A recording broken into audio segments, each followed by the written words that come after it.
Hello friends and welcome back to ReddX, your source for the freshest semi-daily Reddit content. I've just been doing not very good with all this every 2 days, day and a half, but hey, I'm keeping the train rolling. So today we're jumping back into rSlash Entitled Parents. You know how we do, and I'm quite looking forward to it, so let's not hesitate any longer and we'll jump right into it. I'm your mother, so you should give me half of your work money. Yeah, that's how it works. Hey guys, so I thought about this from a few days ago and I decided to post it here. A little backstory. My mother is not the entitled mom in this story, but her mother is. So your grandmother? My mother's family didn't have a whole lot of money growing up and lived in a, not so normal home. I don't want to be disrespectful. Her mother, entitled mom, didn't have a job, but nice dad, ND, did, but only 20 bucks a week. They each had 7 kids together. Entitled mother was not the most respectful person in the world and encouraged her kids not to go to college. Of the 7 kids, my mom was the only one to go to college and graduate. I love you, Mom, if you're reading this. Now, on to the story. While my mom was in college, she knew she needed the money, so she started a lawn mowing business. $10 for one mowed lawn. Ooh, pricey. The chaos began when her mother found out what business she was doing. One day, my mother opened the door to find her mother standing there. And the following conversation went like this. Entitled mother. Hey, OP's mom. How was school today? OP's mom. It was, mediocre. Entitled mother. So, I heard you started a lawn mowing business. OP's mom is now having an she found out moment. Yeah, what about it? Entitled mother. Well, since I'm your mother and gave birth to you, don't you think I should have half of it? OP's mom, are you serious right now? Entitled mother. Yes, I'm serious. Give half of it to me now. OP's mom, just generally pissed off right now. Fine. My mother then gave her $5 before she walked away. This continued on for a couple of years before she got a then boyfriend, now divorced husband, and decided to move out of that heck hole. You know what I mean. Hellhole? Just say it. It's cool. Nice dad understood, while entitled mom realized that meant no more payday for her and tried to stop her. OP's mom yelled at her and told her to stay the F away from her. She then moved out to stay with her now divorced husband, and they had 2 children together. They then decided it wasn't working and decided to get a divorce. She then met a new person, who is my amazing father, and married him after a year and a half of dating. Her and my father then had me and my amazing little brother. She is way nicer than entitled mother. If you want to hear more stories, yes, this isn't the only one, then I would happily go on about my mother's entitled mother. Hope you all have a great day, and stay safe. Edit. Thank you guys so much for the support. Me and my family are doing great right now, and I hope yours is doing well too. Edit 2. Thank you, stranger, for the gold. It is my first award, and I will cherish it. Edit 3. I'm trying to post another entitled parent story, but the mods won't let me. Meh. He sure did try. This post was removed 3 times. Oh, I don't know why that is. Reddit mods are just kind of weird. Now, if I was in this situation and my father was only making $20 a week and I was making half of that just by cutting one lawn, I would definitely be contributing to the family in some way. However, to really take the piss out of entitled mother, I would have given that money to my nice father. He's there, he's winning the bread, he's obviously controlling the cash flow, so here. Have this, buy yourself something nice, how about? I don't even know what entitled mother is using the $5 for.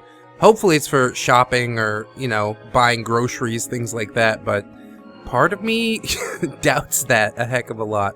I wish you could still get by on 20 bucks a week, man. I would be making paper, stacking it up. You can't even get by on 20 bucks a week in the Philippines. Good God. I'm not going to talk about how much money I need or how much money I make, because that's always an ugly conversation to have, but maybe if you DM me on Discord, we can open that box of worms if you want to. I will say that it is a lot cheaper here than in California. That's why half of me just kind of wants to stay, but I know if I go back to California, I can make more money, and then hopefully stack some of it up and come back here, and that money will increase tenfold. You know what I mean? It's like a magic trick. Super cool. Anyways, I think I'm getting a little bit off topic. But yeah, OP's mom should definitely be contributing, but contributing to the correct person. End of story.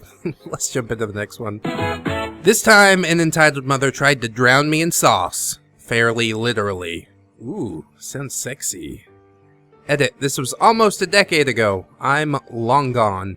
So, r/AskReddit has a thread about the tackiest thing you ever saw at a wedding, and I was reminded of this fun incident from the 3 months that I worked catering.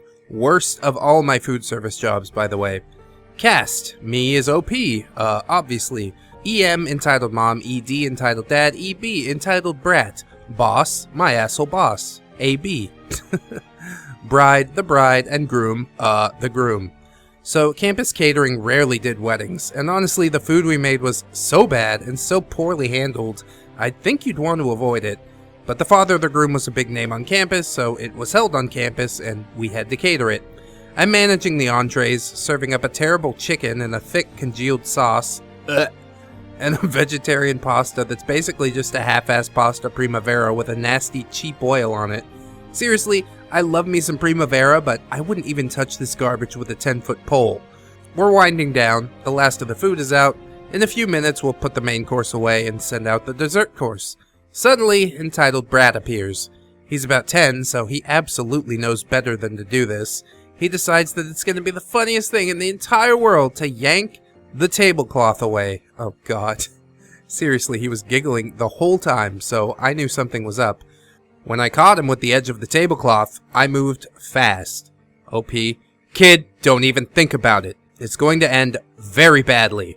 Entitled Brat giggles more and starts pulling, so I walk over, take the tablecloth out of his hand, and tell him to scram. I go back behind the table, smooth my apron, and continue my awful job. And that's where things went badly. Entitled Mother, Why did you chase my baby? He didn't do anything wrong.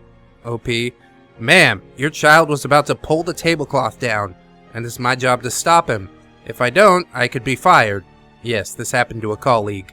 Entitled Mother, We're paying for this wedding. Don't you know who I am? That's when I realized that she was the mother of the bride. OP, ma'am, I understand, but there are and that's when she jumped across the table, grabbed my head, and tried to force my face into the tray of sauce for the chicken. A very hot tray, heated by a lit sterno underneath. Jesus. I, of course, started hitting her and screaming, and the father of the groom came running over. Entitled Dad comes running over, the bride and groom come running, and my boss comes running. Entitled Dad decides to try helping his wife to shove my face into the sauce. I start clawing at him too, while the groom and his dad try to pry these people off of me. The bride screams something like, You promise! You promise! I'm not entirely sure here. It was chaos. My boss is standing off to one side, like a potato. All the while, entitled Brad is sitting off to the side, laughing, like this is the funniest thing that he's ever seen. It is kind of hilarious, though. Not if you're about to get your face burnt by chicken sauce, but this is like sitcom level of comedy. In the end, the table went over and caught on fire from the sternos. See what I mean? A fire extinguisher was employed, and the wedding was basically ruined. My boss pulled me aside while I prepared to file a police report. Boss, You can't talk to the police. OP, actually, I can. Boss, If you talk to the police, I'll fire you. OP, that's illegal. You can't do that. Boss, Your choice. I filed the police report and told them what my boss said. He didn't fire me. Entitled Mom and Entitled Dad pled guilty to misdemeanor assault. The bride handed me a huge slice of cake because she was pretty sure my boss would steal my tips. He did. TLDR, tried to prevent a fire. One happened anyways when someone tried to drown me in congealed sauce. Got cake. All's well that ends well, I suppose. Jesus. About now's the point where you start pulling a Tyler Durden and pissing in the chicken mushroom soup. Oh, I don't even know, man. For a second I thought the dad was coming over to, like, you know, get his wife off of you and keep your face out of the hot sauce. But no, he starts pushing your head down with her. Honestly, if two people were pushing my head down into a sauce, I'm pretty surprised that your head didn't go into the sauce. OP gotta have that thick neck. Yeah, boy. It's just such a terrifying situation. And I can imagine if Karen actually did dip your face in the sauce and, like, burned, you know, you got that two-faced look going on, she'd just be like, Oh, I'm sorry, but my kid didn't mean it. You shouldn't have chased him. like, I'm glad they went to court and stuff, but I don't think misdemeanor assault was enough of a charge, you know? This was felony assault. You could have scarred somebody for life with the little heated chicken sauce tray or whatever the hell. God, that's just a wild story. I would definitely remember that 10 years later too, OP. It's crazy. I'm glad you came out of it okay, and I'm glad you shared that wild ride with us. That's so crazy good. Anyways, let's jump into the next story. My mom turned her guest room into a nursery after I told her she will never meet my child. Whoa, why would you say that, dude? I'm currently pregnant with my first child, and both my mom and stepdad have been terrible to me and my partner the entire time. Oh, that's why. They told us we'd be unfit parents because we aren't married yet, legitimately screamed at my partner for Knocking up their little girl. even though we planned the pregnancy. I finally decided to cut contact with them a few months after I found out I was pregnant. Having a child can already be a stressful time, and having them around to make it worse was not something I was okay with. If they can't be nice to my partner, then they don't get to see our baby. Plus, they're the kind of people who don't wear masks in public, and actively choose to be in large gatherings with no social distancing, so them seeing a newborn is out of the question. One day I sent my mama a very detailed email of why she's not allowed to be a part of my life anymore, and will not be seeing her grandchild. To make things even better, I also noted that we will be moving across the country shortly after she's born to be closer to other family members. So not only is she cut off, but we are literally moving far away and never coming back. She responds by showing up at our house at 11 p.m. screaming outside our door about how it's her baby, and she deserves to be there for it. I tell her to f*** off, and eventually she leaves. That's a good way to go about it, you know? You can't see our baby because you're unstable, and she's like, I'll show you unstable. Months go by, and she will text me randomly, asking about technical problems with her Wi-Fi router or something, and she needs help. Little things like that don't mean much to me, and I sent her the info she needed. My cousin and I also had a virtual baby shower and sent my invitation to my mom's house accidentally, so my mom came by to give it to me. Things slowly came to a point that we were fairly amicable with each other, but I still stood my ground about our boundaries and nothing else had changed. She knew this. Then she sends me a video today that blew my mind. She redecorated her entire guest room to be a nursery. Crib, changing table, $400 worth of newborn clothes, toy chest, stroller, a car seat for her car, and the list goes on. In the video, she is in tears saying, Oh my god, I can't believe my baby's gonna be here soon. This is where she'll sleep and where I'll change her little diapers. These will be her toys. Is she psychotic? Yes. Her baby? Sleeping and living at her house? What? So I call her up immediately and I reiterate that we're still moving across the country soon and that she will have no contact with the baby before that. Her response, Oh, okay, we'll see about that. Kidnapping charge incoming.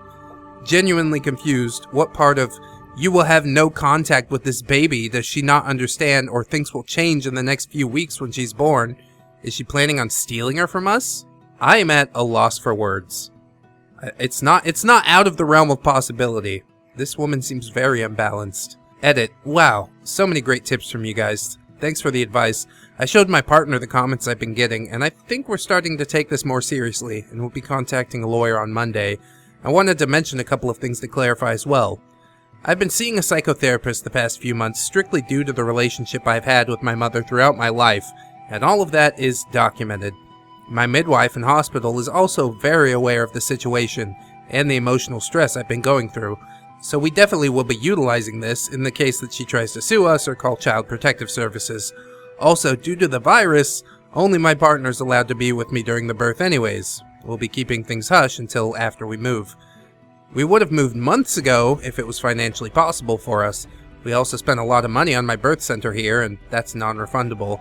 She's due in August, and our lease ends in September. We have everything set up to move, and our other family is helping us out. It's just a waiting game at this point. My partner is my power of attorney if something happens to me during the birth. We're currently in a state that is against grandparents' rights. The only way she would be able to sue for visitation is if both myself and my partner were deceased. Even after we move, she still can't file for GPS if she's living in this state. AOP, I don't know if she's going to be living in that state. Like, I wouldn't put it past her to just follow you wherever you go. So, I think contacting a lawyer is a good thing. Get that restraining order slapped down. Boom, boom. And maybe after a few times of getting hauled away to the tank, she'll start to realize that you really don't want her in your life. It's always a sad situation when somebody cuts family out of their life, but it's really not that hard to be supportive. You know what I mean?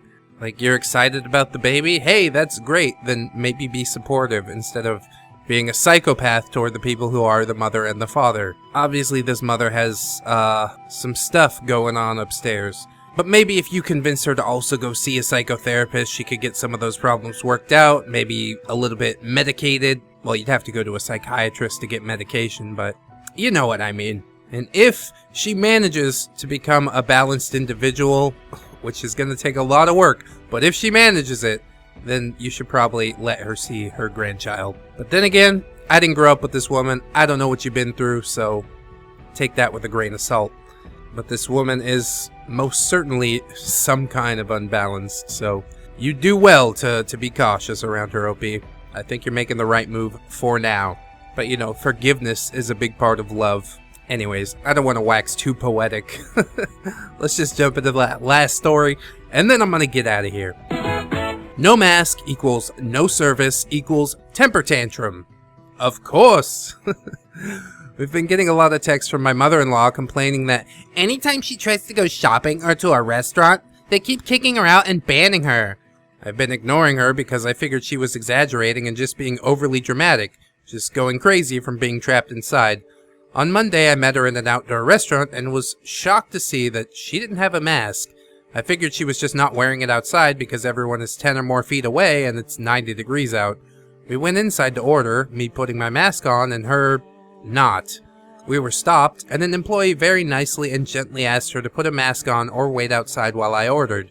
She scoffed at the sheeple and produced a rather ratty card that granted her some magical exemption to wearing a face mask. Oh God. She loudly declared that her First Amendment rights are being violated and that they have no legal right to make her wear a mask. Which is true, but they can deny her service. So she was hollering and carrying on about how they aren't doctors and they can't make medical recommendations. Also true, but the mask rule is set down by the CDC and pretty much every doctor ever. I just walked out after 10 minutes and went home. She texted me to apologize for their ignorance. Not her ignorance, their ignorance, and wanted to make plans to try again. I have no plans on seeing her for a long while, or possibly ever. I'm still getting texts from her, though, about how she can't shop for food and how nothing is fair. I've suggested Instacart and online, but she wants to go to the store. I really want to point out that she's being a selfish idiot, not a good Christian, and generally a huge pain, and is going to end up banned from every restaurant and store in this small town. Freedom to Breathe Agency, aka No Masks for Me. Oh, let's check this out. That's gotta be great. Huh. Well... Huh. I guess they couldn't afford their domain. It's so ridiculous. I don't think completely writing your mother off, I mean, kind of the same as in the last story. Writing your mother off is probably not the right thing to do. The correct thing to do is say, look mom, we're not going anywhere together until you decide to wear a mask. And then you can explain to her the benefits of wearing a mask, which is mostly not getting people around you sick. Because yourself wearing a mask prevents transmission, which means that if somebody sick is around you not wearing a mask, the chance of transmission is still around 70%. If the sick person is wearing a mask and you're not, the chance of transmission is around 5%. If you're both wearing masks, the chance of transmission is around 1.5%.